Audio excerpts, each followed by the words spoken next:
Most of us think we have a problem in our life unless we have something that's a bigger problem to contrast it with. And when you see this story and you walk through their exact life experience of the course of these 2 years, the year that we work with them is 30 days, but you see the course of what's happened to them by finding out what's happened a year later, you begin to understand that it doesn't matter what happens in your life, you are more than any moment. There's no challenge you can't face and overcome. The events of our lives don't control our lives, our decisions do. And so I figured if we could take a couple that has faced this big a challenge and be able to break through, then you could look whatever's in your life and make it happen. It's kind of like, if I wanted to show you that if you could face your biggest fear, your smaller fears kind of drop aside. It's like, what's your biggest fear? Today, one of the biggest fears so many people in North America and around the world, the Western world, are facing is losing their job. It's a horrific possibility. It has impact on your family, your psychology, your emotion, so many things, your choices. But the truth of the matter is, what's a problem? Losing your job is a massive problem until you find yourself in a position where you lose all your savings. What it took you maybe 10 years of working to get. Then what's a problem after losing your savings? That's not a problem anymore when all of a sudden you lose your leg or an arm or something horrific happens to one of your children. That's not a problem when someone tells you all of a sudden that you have terminal cancer. And I've had those moments where somebody says you've got that tumor in your brain and we don't know what it means. Those moments take your other problems and make them disappear. And you know what's interesting? When you ask most people in North America, what's the greatest thing that could ever happen to you? Give them 10 seconds. It's been done over and over again. First 10 seconds, what comes to your mind? What's the best thing that could ever happen in your life? The majority of people in North America say what? Can you guess? Winning the lottery. And many of them say winning a $100 million lottery, $200 million lottery. That's what's going to make their quality of life extraordinary. But when you do the studies, and there have been many done over the last 15 or 20 years on people that win these giant lotteries, what are their lives like 2 years later, 3 years later, 5 years later? Is the quality of their life extraordinary? Rarely, if ever. Because what's happened is they haven't grown. Life gives us these events, these, quote, horrific events, because there's an area of our life that has to grow. If you were to ask me, Tony, out of all the millions of people you've worked with, if someone really wants to feel alive, they want joy, they want happiness, they don't just want money or things or just even respect, they want to feel a sense that life is meaningful and alive, what does it take? I tell you one word: progress. When you're making progress in your life, it doesn't matter where it is, you're going to feel more alive. If you're overweight, but you get yourself today and you say, you know what, I'm stepping into gear. I'm just putting these darn shoes on. I'm not waiting for the perfect, person to come by and coach me. I'll get that too. But right now I'm just going for a walk, or I'm going to go for a jog, or I'm going to go lift some weights. I'm going to do something right now. And you get yourself into gear and you do that for a few days in a row. Even if you haven't lost the 10, 20, or 30 pounds yet, you're going to start feeling better immediately because you have the power of momentum and you're making progress. Progress equals growth. Growth equals feeling alive. We grow or we die. So what's the worst thing that could ever happen in your life? Same survey, ask the people in North America, 10 seconds to come up with the answer. Number one answer, to become a quadriplegic. That's why I made this show. Because the idea that I could be in a position where I'd be alive, but I couldn't physically feed myself, take care of myself, that I'd be completely immobilized, for most people, that's the scariest thought of all. To them, that's the worst possible fear. So by going through this journey with Frank and Kristen and experiencing their emotions and seeing and feeling that in 30 days they could go from trapped in their home where there is no possibility of a future, no idea of intimacy, no idea of children, to world travelers who are doing things they weren't doing before when he was, quote, supposedly able-bodied, happier and stronger and closer in their love than ever before. And you know it's real, and you see the results a year later as we do the follow-ups, and you haven't seen the follow-ups, be sure to see that and hear about the story of what's happened with them. When you get that experience, it affects you. Because it isn't somebody verbally telling you a story, it's something you kind of went through. So the idea here is, I'm sure you have some other fears outside the one we just came up with. Whatever you're afraid of, the job, the loss of relationship, trust me, it's small. If you'll face a bigger fear, that little fear will start to be handled pretty easily. That's why when all of us go through in our lives extreme stress, we're all going to go through it. You're going to have a home burned down, or something's going to happen to somebody you love, or someone's going to pass before you're prepared for it, which is almost always. Or you're going to find yourself in a financial situation that feels like you can't turn it around. Or you might feel like personal character assassination, or maybe you get mugged, or maybe you get a terminal disease. We all will face multiple times in our life extreme stress. The difference in people's lives is not what we face, it's what we do with what we face. You can take yourself from a place where in the face of absolute total tragedy, you triumph. But it requires making some new decisions, taking some new actions, and mastering a part of yourself that can unleash all of your power and ability as a human being. That human spirit, as corny as it sounds, can be channeled in a very specific way. And if you do, the game of life changes. So I'll give you another example outside Frank and Kristen. A friend of mine who just passed recently, he's always been a deep inspiration to me. His name is Art Berg. And Art's a guy that was a young man, good-looking, strong, athletic. He lived in Utah. And he fell in love with his absolute sweetheart. She was, you know, the most popular girl, the most attractive girl. She met all the criteria of a college boy. And his buddy and he are driving across the state to go to where he's going to get married. And he falls asleep in the back seat while his best friend is driving. And his best friend falls asleep in the middle of the night as they're driving. My friend Art Berg woke up rather intensely on the desert floor with the car upside down, his legs trapped beneath it, and unable to feel anything. He became a quadriplegic in an instant. His friend actually was beat up but actually survived. Now, what do you do in a situation like that? Well, the first thing most people do is they want to curse God or they want to curse their friend. It's not their fault. Most of what happens in our lives is not our fault, but what we do with it is going to determine the quality of our lives. Sometimes it is our fault, let's be honest. But lots of times, events happen. Stuff happens, or whatever word you want to replace stuff with. You know what I'm talking about. But what's different about this man is he made a different set of decisions. On that day, he said to himself, you know what? I got two choices. I can live here in the dirt and live and suffer the rest of my life on what I've lost, or I can figure out how to maximize what I have. He developed this mindset. His mindset was, before the accident, there were about probably 10,000 things I could do. After the accident, he said I could probably do 9,000 things. Before the accident, I was probably not even doing 500 of those things. I'm going to do more while I am now. And he did. He became an entrepreneur, started his own bookstore, and became very successful. He married the same childhood sweetheart because this man was so inspirational to be around. It didn't matter what he was in a chair. She loved him. He had 2 children, one of the greatest gifts of life. And he did all kinds of crazy things. He'd scuba dive. His friends would put him in a suit and tie a set of weights to him. He'd drop to the bottom. They'd drag him along the bottom. That was his idea of scuba diving. He was an incredible human being, and he lived an incredibly full life filled with joy. The worst thing ever happened to you, be a quadriplegic? The best thing, win a lottery and feel like everybody wants something from you and you didn't earn it, and there's no sense of joy and everything's about trying to hang on to what you got? What is the best thing that could happen to you? What is the worst? The worst is not to take control of the force that controls your life. And that force is human emotion. I mean, I want you to think about this and answer a question for me if you would. What really changed Frank and Kristen's quality of life? What changed them? You can see the change. You can see it even more a year later, that it's continued to happen. What made the change possible? Did you get it? Did you see it? The answer's simple. We changed the emotional pattern that was controlling their life. And you and I have emotional patterns that are controlling us right now. Whether we're aware of it consciously or not doesn't matter. It's the force that is shaping you. It's shaping your relationship. It's shaping your finances. It's shaping your career. It's shaping the amount of joy or unhappiness or suffering or excitement you have right now in this moment. But it's an invisible force most of us never take a look at.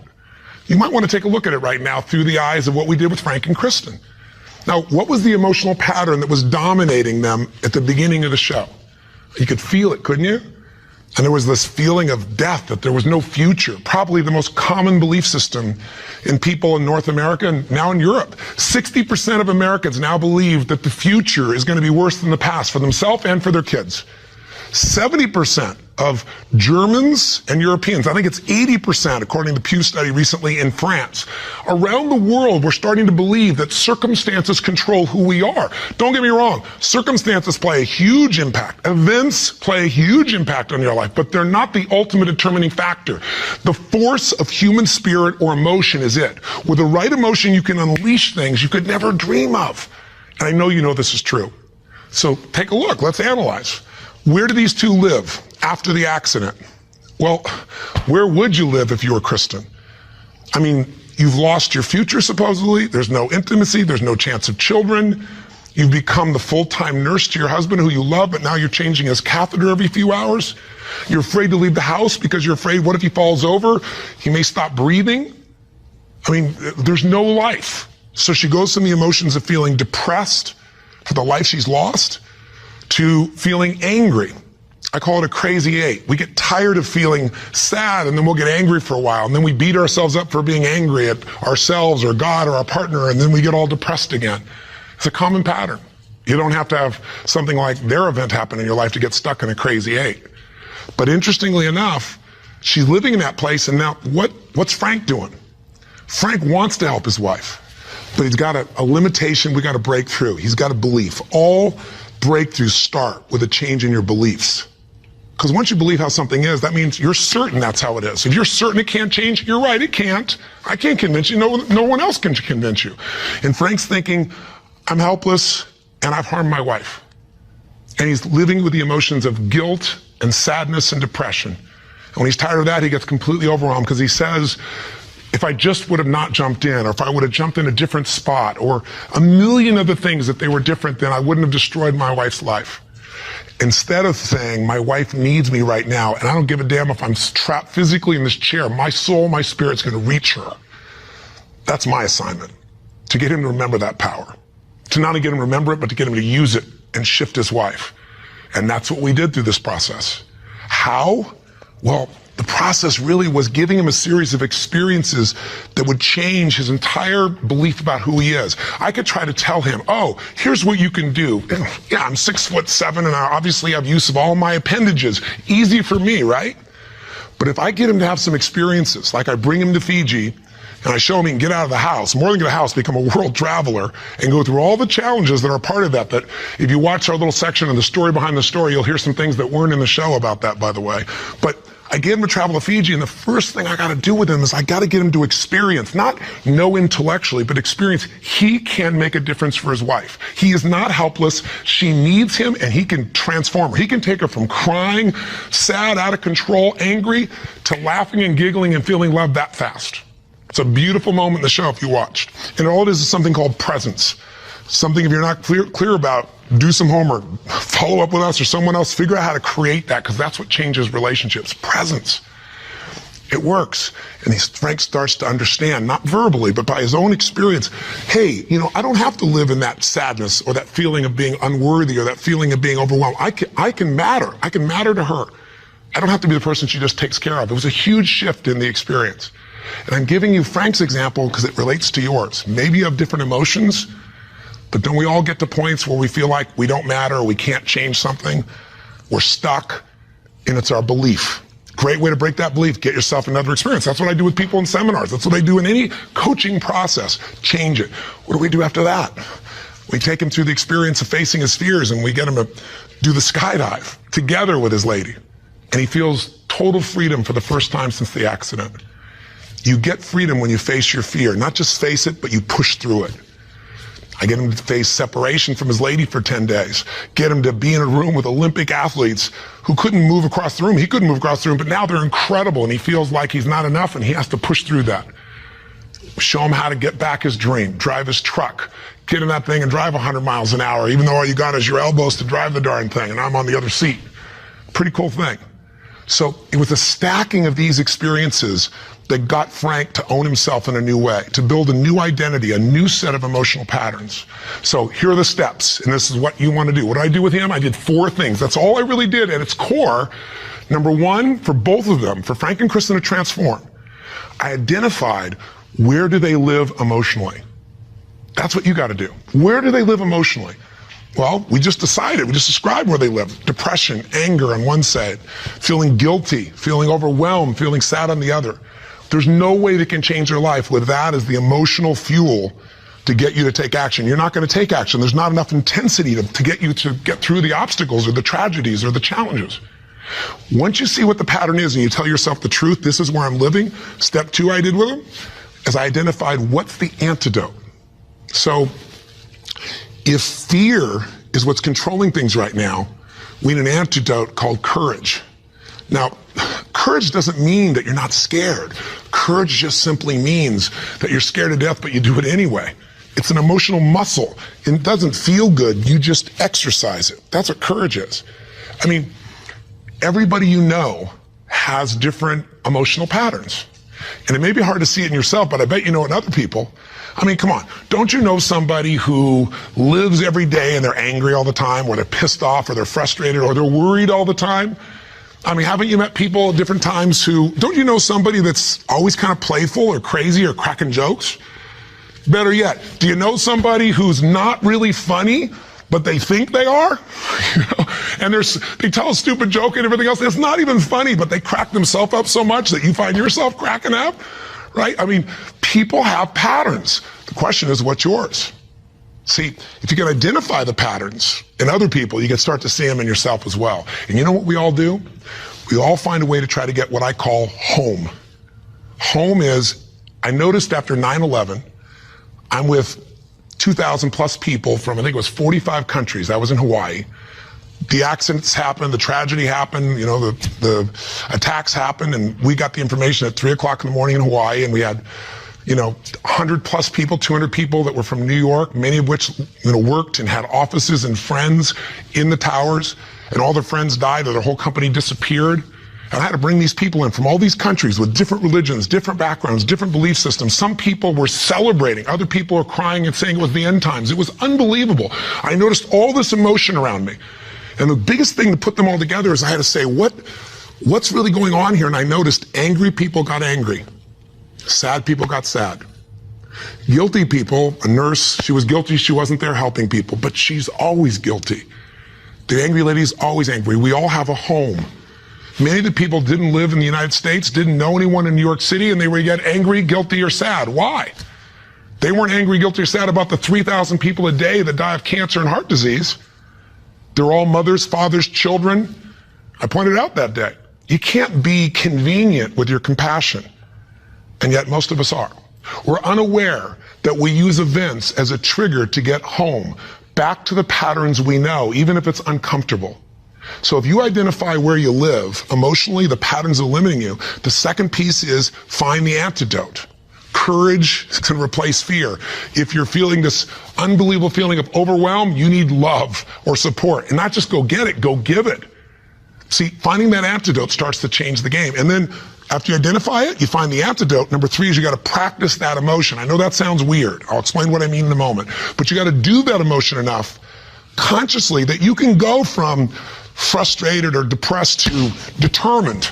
And you know how to shift that gear, and it's not fake, it's not some pump up, it's real. And it changes your life when you can do that like that. And it's a biochemical change. It's not some I'm happy, positive thinking BS. That's not what I teach. I'm not here to tell you go to your garden and chant there's no weeds. I'm here to say there's the weed, go pull it out. But you're not going to pull it out without determination, without passion, without commitment. Am I making sense? So if you know the pattern, if you find the antidote, if you practice it enough, and then the final step, you condition it. You practice enough that you can just automatically go into it. That's when your life changes. So what are you going to do as your assignment for this week? To take this little 10-minute, rant I'm giving you and convert it into a massive, measurable increase in the quality of your life. I can't do that for you. You can do it for yourself if you do what I tell you. Here's what you're going to do. Step 1, and this will be on the web as well. Step 1, you got to identify where you live. So where do you live? Where do you live emotionally? You personally, just like we did with Frank and Kristen. There are thousands of emotions. There's 4,000 words in the English language, I should say, for different individual emotions. I did the research on it years ago. I'm gonna have you take out a piece of paper, pen, take out your notebook, computer, get a page. On one side, one column, write all the emotions that you experience at least once a week that empower you in some way. Love, passion, excitement, creativity, whatever it is. Peace, determination, I don't know, what are yours? I want you to write the emotions, though, you don't experience once in a while. The ones you experience at least once a week in a powerful way and really feel it. Not an emotion you feel once every blue moon. On the other side of that page, or if you do it on our little application or wherever we put it here, the other side I want you to write all the negative emotions, or to be more fair, all emotions can be positive if you use them, all the disempowering emotions. the ones that tend to put you in a state where you don't follow through. And I want you on that side to write all of them and do it simultaneously. Just keep making your list. What are the emotions I go into that mess me up, like feeling frustrated or overwhelmed or lost or alone or depressed or pissed off and rageful, whatever it is you go. And again, not emotions you experience once in a while, the ones you experience at least once a week. So make a list of all the emotions you experience at least once a week, ones that empower you, ones that disempower you on the list. That's step one. That's identifying where you live. And circle the top 2 out of the whole list that you experience most often that are empowering, and the top 2 you experience most often that are disempowering. That'll be step 1. Now, I'm trying to explain it to you here. It'll be right in front of you as well. So if you forget what I'm saying, it's going to be on the little checklist. But I want you to know what I mean. Step 2, let's identify the solution. So you look at your list and you see on the disempowering list, I got sadness and depression, or I got feeling lonely, or I've got feeling rage and anger, or I got feeling fear. What emotional state would you like to feel in that situation that would change your life? If it's fear, maybe it's courage. Again, courage doesn't mean it's easy, doesn't mean you feel, confident. It just means you're going to do it anyway. Maybe it's determination. Maybe instead of feeling alone, you feel loving and you go give to somebody else.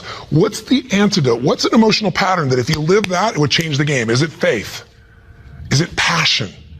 Is it courage? Is it playfulness? You're taking things just too damn seriously. You've forgotten perspective. Go watch the show again. See if you really have a problem. See if your problems are as challenging as the people you just saw who transformed their tragedy into something tremendous, something beautiful, something magnificent, something meaningful, something that can even help other people that are watching. That's the beauty. So that's the second step. What's the antidote? Come up with your antidote emotion. Step 3 is you got to practice that emotion. Now, I know that sounds silly, stupid, kind of weird. But if you came to a seminar with me, you'd see, 3,000, 10,000 people, and we do this, and we condition that a new emotion till you can shift gears. Have you ever heard about the fire walk? It's not about the fire walk. I do skydiving, all kinds of crazy stuff. It's a metaphor for how do I go from afraid, fire's metaphor for whatever you don't follow through on your life, whatever holds you back, to snapping and going to a state of mind where I just move through. It's not this big mind over matter thing. It's mind over emotion. It's shifting. And when you learn how to go from scared to determined in action, what can't you do in your life? So we show you how to do that. But for right now, I'll give you just a quick example. Understand that emotion is really created by motion, by the way you use your body. So quick example, real quick. Imagine a time when you know someone who's depressed or you were depressed. If you ever felt that way, I'm sure you have at some time. And think about what you do with your body. When somebody's depressed, do they get all excited, talk faster, gesture? No. Everything kind of slows down, doesn't it? What happens to your shoulders? They drop. Where's your head when you're depressed? Drops. Where's your breathing? Full or shallow? It becomes shallow. You talk loud and fast or slow and quiet? Slow and quiet, more hesitant. Now, emotion is created by motion. You can try and think yourself and I'm happy. But if you go, I'm happy, and your body's like this, nothing's going to change. We can change our biochemistry by eating, by taking a drug, by smoking a cigarette, because then you take a different breath, you eat food you like, you fill up your tummy and you start to breathe nice. Your whole mental, emotional state changes, doesn't it? So what I'm saying is you don't need the cigarette, you don't actually need the food. You can just physically learn to say, this is what I do when I'm depressed, this is what I do when I'm most determined. There's this gesture I made. I remember one time when I was a kid, or one time I got pissed off and what did I do? I made a gesture, I stood taller, I looked the person in the eye, I spoke with more authority. Now, my idea of passion and determination may be a little over the top for you, and I get it. I'm a crazy mofo and I'm a passionate human being, but you can do your version. What do you do when you're really feeling something like determined? What do you do when you are passionate? With your face, with your voice, with your body. Just practice and make a contrast. Here's what I do when I'm sad. Here's what I do when I feel loved. Here's what I do when I'm worried. Here's what I do when I'm determined. That's what I mean by practice. And I'd love to have you in an event, but I'm trying to give this to you so you can do it right now, and you can. And maybe this would be helpful to do with friends so they can give you feedback and say, here's what you do. I see you do this when you're really strong. I see you do that when you're kind of weak. That's the third step. Practice. Now, what's the assignment? Figure out your emotions. Where do you live? Positive, negative. What are the big primary antidotes? What emotions do you need? Practice the emotions you need so you can go into them a few times. Sounds a little weird, but if you do it, you'll see it's actually quite fun. Feels powerful. Maybe do it with a friend. That's the easy way to do it. And condition it.